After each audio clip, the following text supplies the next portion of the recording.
It's obvious from the current animation that the hips area needs quite a bit of adjustment. This includes the thigh joints, buttocks, and lower belly areas. Adjust the timeline to view the scene between frames 360 and 880 to focus on that area. The thigh joints, along with the shoulder joints, are among the most difficult to skin properly. Perhaps the term difficult is badly chosen here, as the process is the same as you have already learned, but it does take more time and effort to get this area to work to your liking. Don't let that scare you, as the principles you have already learned still apply.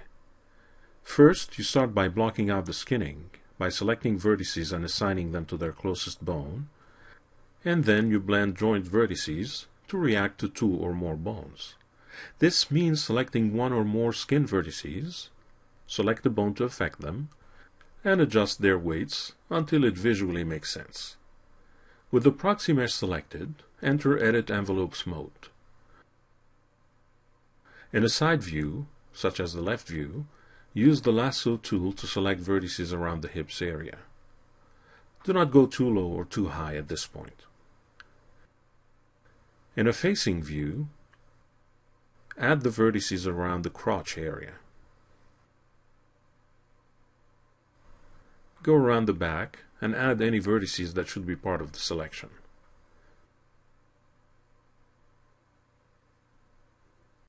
Block out the selected vertices to follow the hips bone 100%.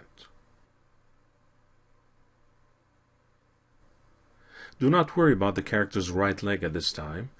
You'll use skin mirror tools in a second. Obviously, the belly area needs some work as well. Go back to the left view and select the vertices around the lower belly bone.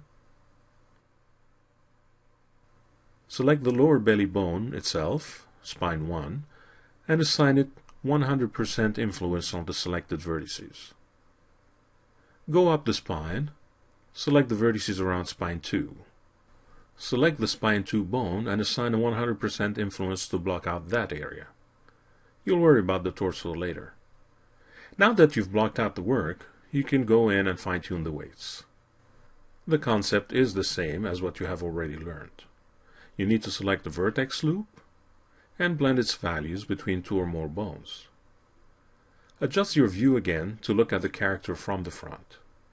If you haven't done so already, press G to disable the grid. Check out the left thigh joint around frame 490. It is clear that these skin loops need adjusting. The process should now be familiar to you. Select a loop, such as this one. Remember, you can use the Shift 2 hotkey you defined earlier. If a loop is broken, as is the case here, then you need to work a little harder to make the proper selection. Another powerful selection method is the Paint Selection tool. With this tool, you can select vertices by painting over them, which involves a simple click and drag. However, if you intend to use that tool, enable the Backface Skull Vertices option. This way, you're only selecting vertices in the foreground, which makes the selection more predictable. If you don't use Backface Skull, you'd be selecting background vertices as well. Be sure to always double-check your work, as the Backface Skull option is not always reliable.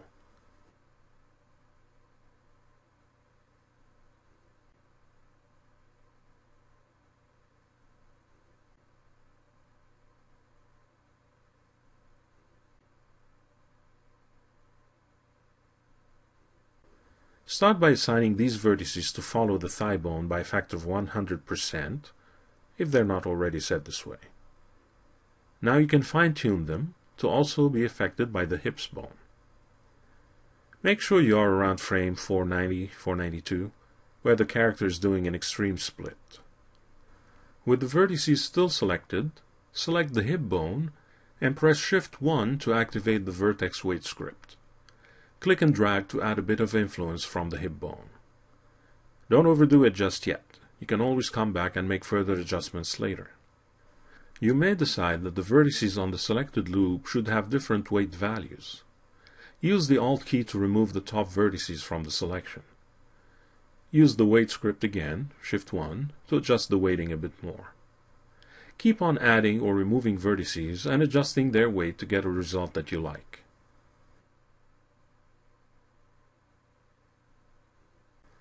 Move to the next thigh loop. This one should be easy to select using the Shift-2 hotkey. Again, work the weights of the vertices on that loop to be a little affected by the hips bone. As before, you may need to work the weights on individual vertices on that loop. Adjust the next loop in line, moving down the thigh. This one needs very little weight adjustments. Keep in mind that you will almost certainly be coming back to adjusting these vertices at some point. In other words, do not worry about getting it right the first time. Alternate between the Paint Selection tool in Backface Cull mode and the Lasso tool. Select vertices and adjust their weights. Keep an eye on how the mesh is deforming and adjust the weights accordingly. This means you select one or more vertices, select the bone of influence, and adjust the vertex weights accordingly. Keep on selecting vertices and adjusting their weight until the deformation seems to behave properly.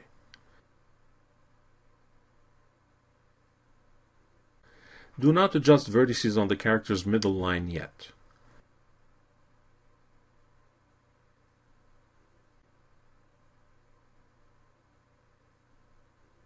This will take you some time, but it is redundant work, so we'll skip the movie ahead to limit its length.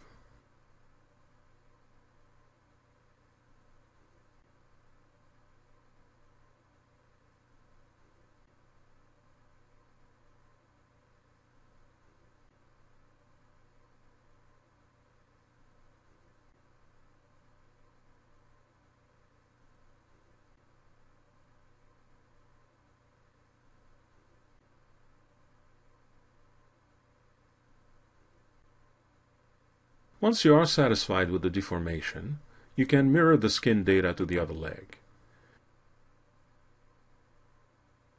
Enter Mirror Mode and use the Paste Blue to Green Verts function.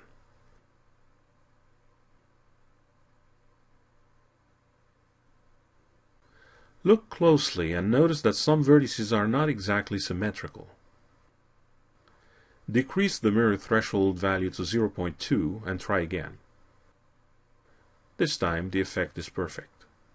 As far as the middle line of hips vertices go, these need to be affected by three bones: the hip bone and the two thigh bones, especially when the thighs rotate forward and back. Select all the middle vertices under the belt. At this time, they're affected only by the hip bone. To ensure the vertices are equally affected by the thigh bones, you need to use the Weight tool.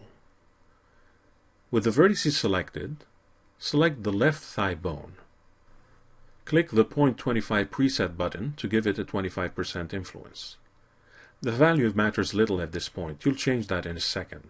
Now select the right thigh and click the 0.25 preset button again. The weights are now all over the place. To fix this problem, select the middle bone in the dialog and give it a 100% influence, preset button 1. Now select the last bone and give it a 50% influence. Now each thigh bone has a 50% influence on the vertices. Finally, select the hip bone and give it a value such as 0.75. The weights are normalized, but at least the left and right thigh bones have identical influences on the vertices. From this point on, you only adjust the hip bone influence on these vertices. This way, you ensure that the weights coming from both thigh bones remain equal.